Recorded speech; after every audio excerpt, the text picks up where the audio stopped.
Don't think you've been on a specific dose for 5 years or 10 years, and that will always be your dose and frequency. I'm 65, Floyd says, I've been on TRT for 6 months, never felt better.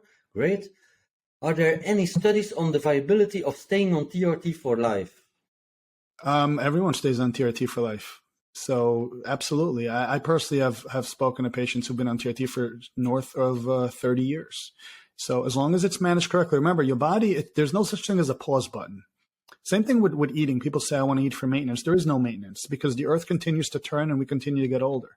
And as you get older and your body metabolizes things differently and absorbs things differently and your organs start to wear, the biochemistry aspect changes. Your dosing, your frequency, your nutrition, your lifestyle, your sleep, your stress, your other cascading hormones are going to change on an ever-going basis. So it is a lifelong treatment, but it also needs to be monitored and managed correctly for the rest of your life.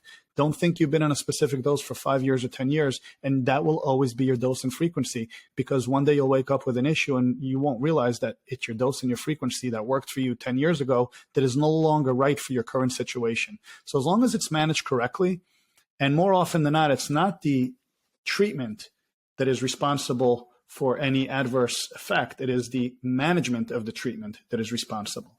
So when guys say, I'm on TRT and I'm experiencing ABC, or I've done TRT and I experienced XYZ, TRT just means testosterone replacement therapy. It doesn't give us an indication of how it was managed, what dose, what frequency, what medication, what ester, what ancillary medications around it, what comorbidities. This is why I say this isn't just a thing about just giving umbrella statements. I know we come on here and we try to give just general information. I'm not trying to dodge questions, but I'm also very cautious in answering specifics based on a one sentence, because the assessment that we do with patients is extensive. We ask a lot of questions and we use a lot of our own anecdotal case studies that we've done thousands of times, combined with evidence-based research to really give you a proper treatment option. So it's not something that you really need to worry about as long as you're with the right provider who understands how to manage you correctly. Yes, you should be on it for the rest of your life. And I'm glad you're doing better at 65. Yeah.